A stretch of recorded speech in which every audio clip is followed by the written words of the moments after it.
Tem um tipo de cristão que ninguém fala.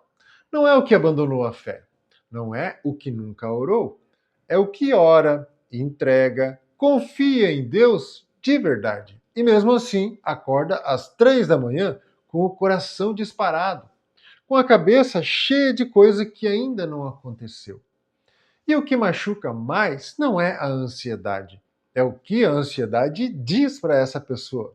Ela diz: se você realmente confiasse em Deus, não estaria assim. E essa voz é mais cruel do que qualquer problema que gerou ansiedade.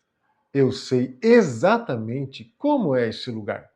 A gente ora, sente leveza por uns minutos, e aí o pensamento volta e com força dobrada.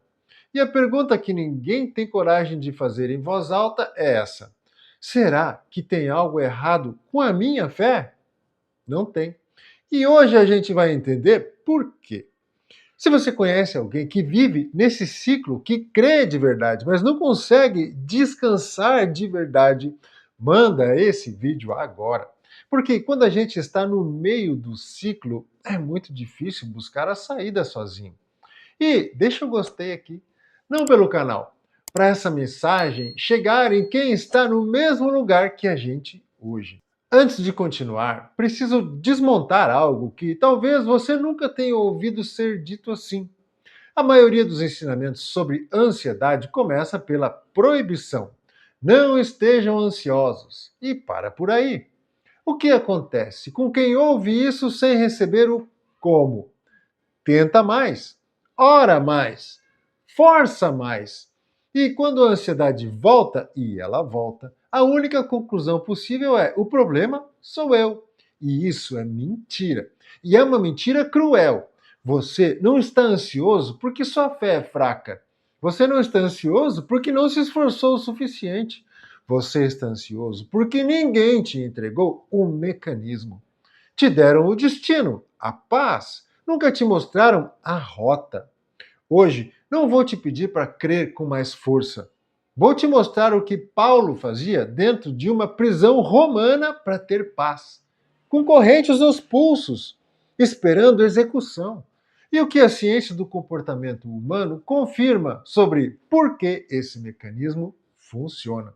Não é uma fórmula, é um caminho. E a diferença entre os dois é que o caminho você pode percorrer. Paulo escreveu Filipenses de dentro de uma prisão. Não era uma prisão simbólica, não era uma metáfora, era uma prisão romana de verdade. Pedra, correntes, guardas, cheiro de urina e de mofo. O ano era por volta de 62 depois de Cristo. Nero estava no poder, cristãos eram torturados publicamente todos os dias. Paulo aguardava o seu julgamento, um julgamento com resultado incerto. Ele, inclusive, pode ter sido condenado à morte durante essa espera e ele sabia desse risco. É nesse contexto, não num café tranquilo, não num momento de devoção serena, que ele escreve para a comunidade de Filipos as palavras mais improváveis. Não estejam ansiosos por coisa alguma. Isso muda tudo, porque Paulo não estava escrevendo teoria, não estava repetindo o que ouviu de alguém, estava descrevendo uma prática que funcionava na carne e dentro da pior situação possível, sem liberdade, sem certeza do amanhã, sem saber se iria ver os amigos de novo. E ele tinha paz, não uma paz fingida nem forçada, era uma paz que ele precisou provar que era real, porque nenhum leitor em sã consciência ia acreditar numa paz fácil vinda de um homem preso em correntes. Olha o que ele escreve em Filipenses 4, versículos 6 e 7. Não estejais ansiosos por coisa alguma. Antes, em tudo, mediante oração e súplica, com ação de graças, sejam os vossos pedidos conhecidos diante de Deus.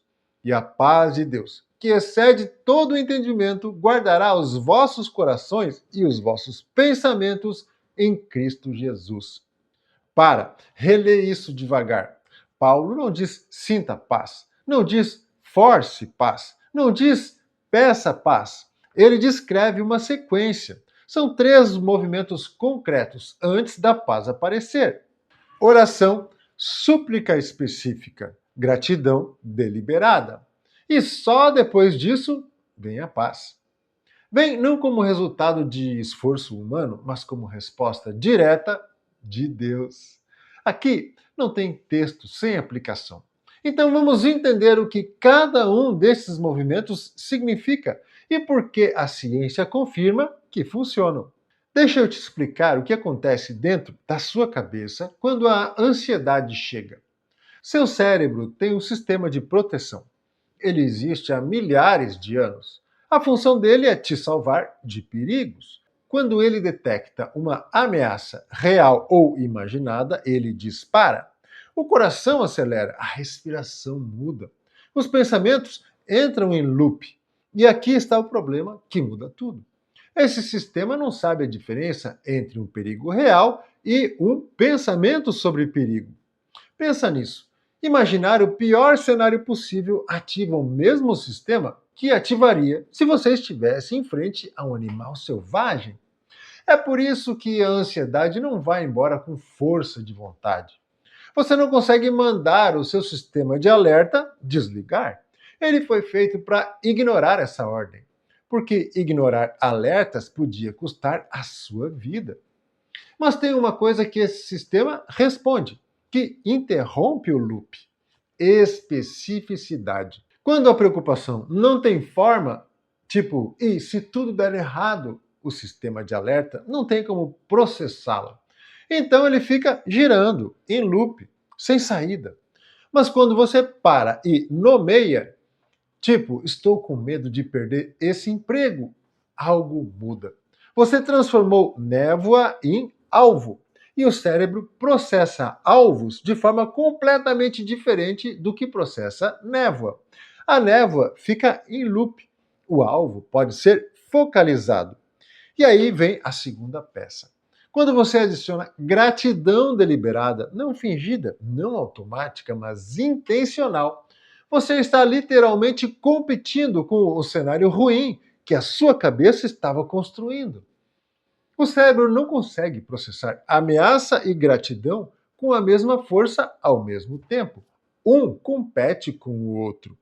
Paulo chama isso de paz, que excede todo o entendimento. A ciência chama de regulação do sistema nervoso via reorientação atencional. O nome é diferente, mas o mecanismo é o mesmo. Paulo descreveu isso 2000 anos antes de existirem palavras científicas para ele, de dentro de uma prisão, e sobre a ameaça de morte. Então, como isso funciona na prática? Três movimentos, cada um corresponde ao que Paulo descreve no versículo. Primeiro movimento, dê nome à névoa. Quando a ansiedade chegar, não tente ignorar. Não tente lutar contra o pensamento. Faz uma pergunta simples: sobre o que exatamente eu estou com medo agora? Não estou ansioso. Isso é névoa, vai em loop.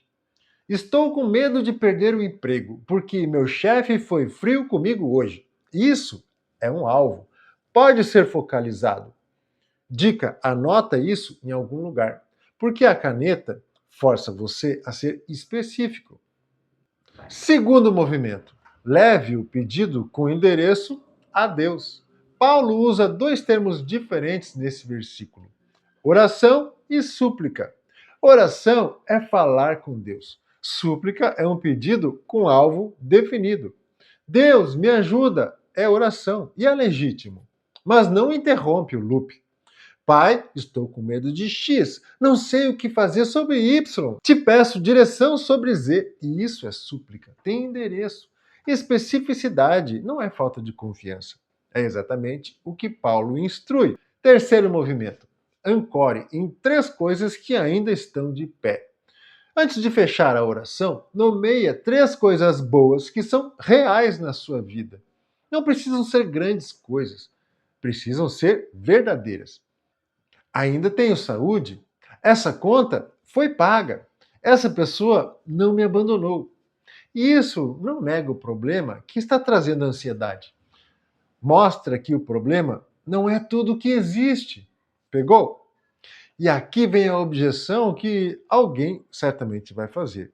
Eu já fiz isso. A ansiedade voltou. Sim, ela vai voltar. Esse sistema de alerta não muda com uma prática, muda com repetição ao longo do tempo.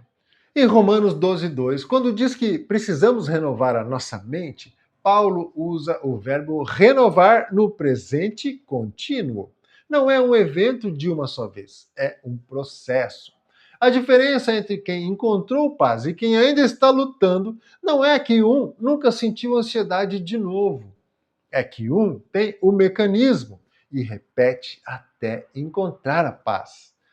E agora você tem o mecanismo. Vamos orar juntos agora. Pai, nós chegamos aqui com a cabeça cheia, com os cenários que a nossa mente construiu nesses últimos dias, com os medos que rodaram em loop enquanto tentávamos dormir, com as vezes em que entregamos e fomos buscar de volta porque a espera ficou pesada demais. Tu conheces cada pensamento específico que nos assaltou hoje. Não o medo genérico, o medo com nome e endereço, que a gente ainda não teve coragem de dizer em voz alta. Senhor, eu oro por quem está com medo do que vai acontecer no trabalho, que não sabe se vai ter emprego no mês que vem, que olha para as contas e o número não fecha. Eu oro por quem está com medo de uma notícia médica, Senhor, que esperou o resultado de um exame, que recebeu um diagnóstico que assustou, que cuida de alguém que está doente. Eu oro por quem está com medo dentro de um relacionamento, que sente o afastamento, mas não sabe nomear, que tenta, mas sente que não chega, que amou e foi ferido. Eu oro por quem está com medo de si mesmo, que se conhece bem o suficiente para saber onde falhou e carrega isso como uma acusação constante. Pai, entra em cada um desses cenários agora, não como quem tira o problema de uma só vez, como quem entra junto nesse problema, para que seja como Paulo, que entrou na prisão e de dentro dela escreveu sobre paz. Que o mecanismo que Paulo encontrou entre as correntes se torne real para cada um de nós agora. Que a paz, que excede todo o entendimento, que passa por cima da lógica, que ultrapassa o cenário, que não depende de resposta imediata, guarde os nossos corações e os nossos pensamentos nesse momento. Em nome de Jesus, nós oramos.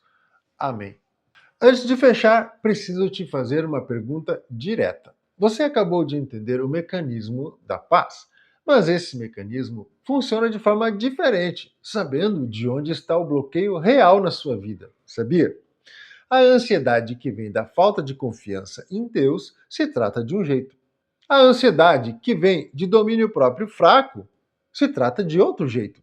A ansiedade que vem de comparação e inveja se trata ainda de outro jeito.